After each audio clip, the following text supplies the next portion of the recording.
Medicine Company.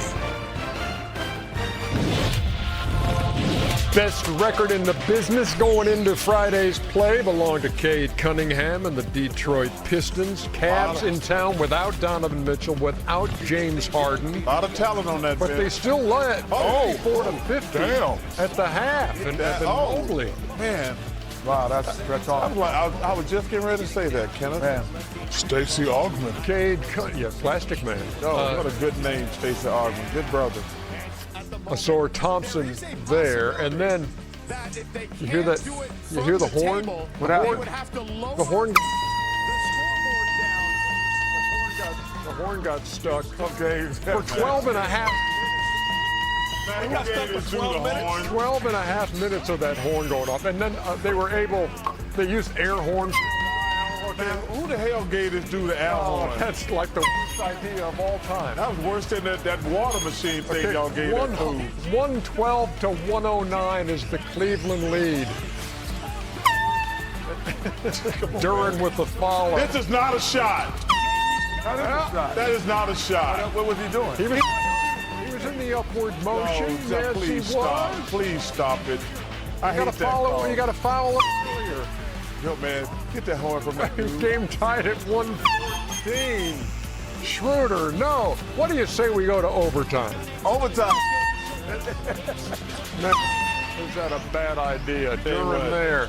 That Duren kid, man, that's a grown 33 and 16. Every for block, Jalen every Duren. Oh, you got to get the horn on that. Big call right here.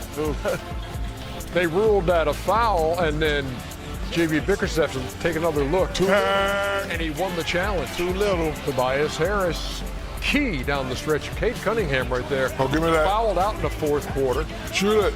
Detroit able, when that one falls off the iron, to win this game without Cade down the stretch. Yeah, Duren, man. Get to know that man. His name's Jalen Duren. I think that's his name. Is it Jalen? Maybe you should get to know Is his it name. Jalen Duren? Jalen Duren, Okay. 33 and 16, his fourth 30-point game of the season.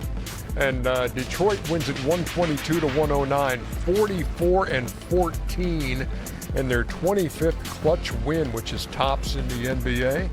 And that 44th win matches what they had last season. That's a great game by the Cavs, though. Yeah, that was very close to a great Cavs win and a bad Detroit loss, Chuckster. I 100% agree. And if you want to send a message to teams, like you saw the difference in the energy, teams who have been there and done that. You saw that in the second game tonight.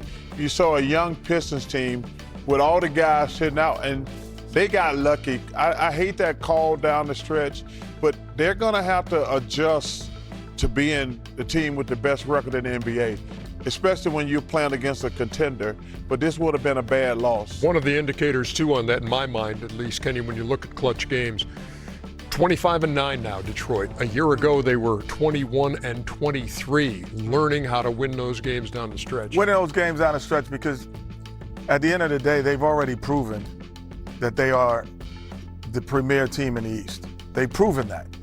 Now everyone is giving them their best shot. However, I said this in the pregame. I thought it would be better if Mitchell and Harden played because the advantage that they have against the Pistons is interior. That's why Allen and Mobley were able to have success and keep them in the game. That is their disadvantage, especially without Isaiah Stewart playing and on suspension. When he comes back, he brings some more size and toughness and rebounding.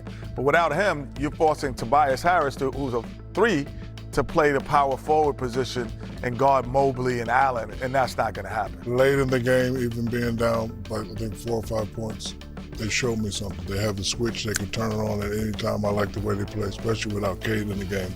So, they should have blew them out by 20, but, when they had to flip that switch and get it done, that's exactly what they did. They're actually down 9 with about 2 and change to go, and then came with a 9-0 run. And Danis Jenkins hits the free throws. That was clutch. Yeah, but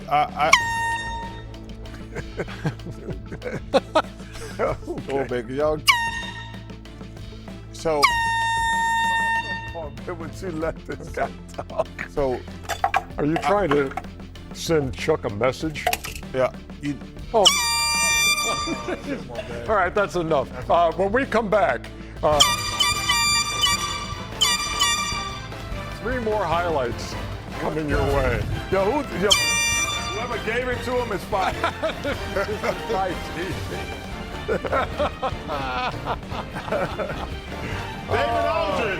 David Aldridge, our good friend. D.A., we miss you, brother. You woke my wife up at her and I need an apology.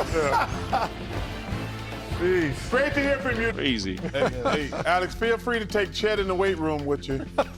He don't need to. He got 21 Off-season, rebounds. we'll get him right. Off-season. We had a short off-season. We won a championship. It was only 2.5 months. Okay.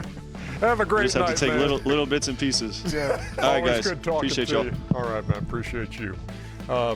Man, that was a heck of a game. 127, 121 in overtime.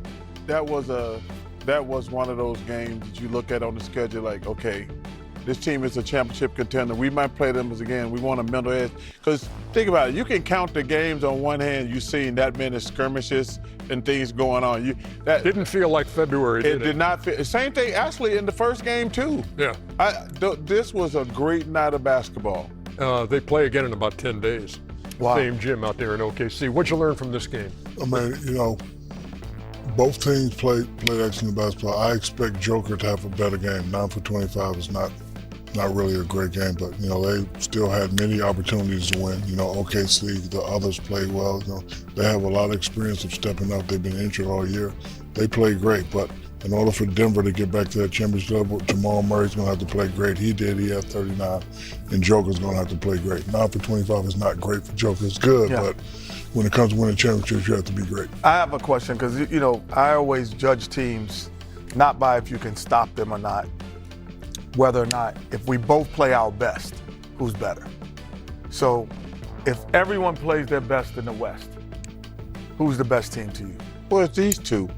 First of all, we got to factor in. Who would be the best? Hold on. Let me make my point first. Number one, they're getting Aaron Gordon back, who I think is terrific. I think he's underrated. But if you go back and look, this series went 7 games last year. Yes. It was the best series. That's what I was getting. So I can't even, it's going to be, I think they're the 2 best teams in the West. Last year, it was an amazing 7 games. I think it's going to come down to those 2 teams again. And when you're in a 7-game series, when you have Shea, when you have Joker, to me, it's going to be the other guys. Shaq talked about it. Jamal's going to have to play well. Aaron's going to have to play well. Christian Brown. But to me, who's going to be, they need Jalen Williams. He's been out basically all season. He's the guy who's going to have to play well. He took his game to a new level last year. That's what made OKC the champions. It's going to be, because I know what I'm getting for Shea. I know what I'm getting from Joker. Joker, 23, 17, and 14, his 22nd triple-double of the season. Also his 60th game with at least 20, 15, and 10, which is 8 more than Will Chamberlain.